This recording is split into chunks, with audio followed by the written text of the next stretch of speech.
कहने लगी भगवान कन्हैया को हमारी थोड़ी सी भी याद नहीं आई। मैया यशोदा कहने लगी उद्धव क्यों आए हो? अगर कन्हैया को फुर्सत नहीं थी तो क्यों भेजा तुम्हें? आज भगवान कन्हैया भी मथुरा में रो रहे हैं और मैया यशोदा ब्रजरज में रो रही है। महाराज बड़ा ही कठिन समय था।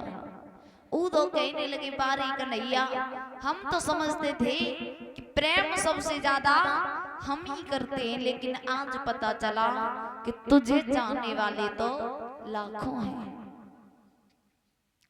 आज महाराज सभी सखियों से विदा ली है। विदा लेने के बाद उद्धव चले जाकर के मथुरा नगरी में पहुंचे। सभी सखियों को समझा करके उद्धव चले मथुरा नगरी में जाकर पहुंचे।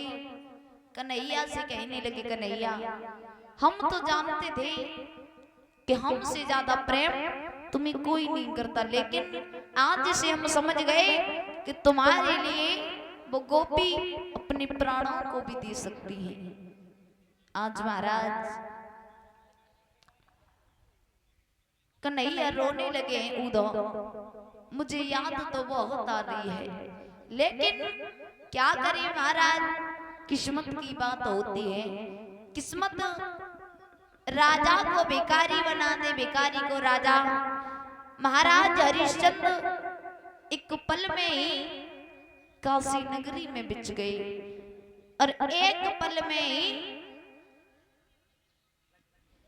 भगवान कन्हैया ने नरसिंह जी का भात भरा, जबकि उनके पास देने के लिए बिटिया रामा को कुछ भी नहीं था। इधर महाराज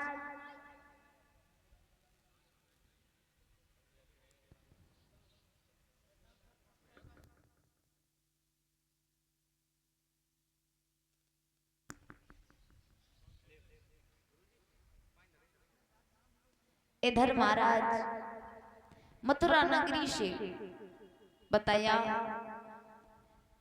कि बलराम और भगवान कन्हैया पढ़ने के लिए गुरु शांतिपन के यहाँ पर पहुंचे।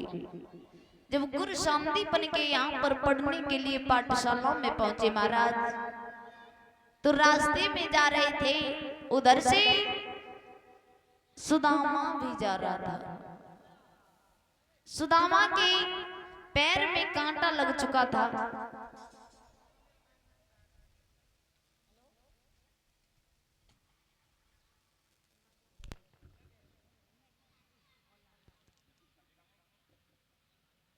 पैर में कांटा लगने के कारण महाराज सुदामा जमीन पर गिर पड़ा।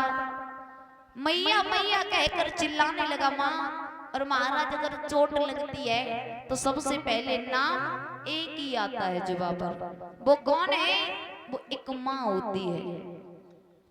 माँ अपने बच्चे के लिए जितना करती है इस दुनिया में महाराज कोई भी सही आपको सबसे ज्यादा खास लगता हो उससे भी पूछ लेना, लेकिन वो भी आपका खास नहीं होता है। समय आने पर सब महाराज पीठ दिखा देते हैं, लेकिन एक माँ ऐसी होती है कि खुद भूख की सो लेगी लेकिन अपने बच्चे को कभी भूखा नहीं सोने देती है। इधर महाराज सुदामा रोने लगा है, मैया मेरे पैर में कांटा लग चुका है। उधर से भगवान कन्हैया और बलिदाऊ भैया रथ में सवार उसी पाठशाला में उसी रास्ते से होकर के शिक्षा ग्रहण करने के लिए जा रहे थे। उसी समय सुदामा को देखा। सुदामा कहने लगा भैया मेरे पैर में कांटा लगा हुआ है। कन्हैया कहने लगे तुम यहाँ पर हो, तुम्हारे पैर में कांटा लगा हुआ है, हम निकाल दें? सुदामा कहने लगा भैया मेरे पैर में तो कांटा लगा है, एक काम करो मुझे गोदी में उठा लो। कहने लगा सुदामा सुनो भैया, अरे हमारे परीक्षित महाराज जी ने हम सभी को, हमारी समस्त स्टाफ वालों को 100-100 रुपए देकर सम्मान किया है। राधा मैया हमेशा अपनी कृपा दृष्टि हमारे महाराज जी पर बनाए रखें, इतनी कामना करेंगे भगवान से।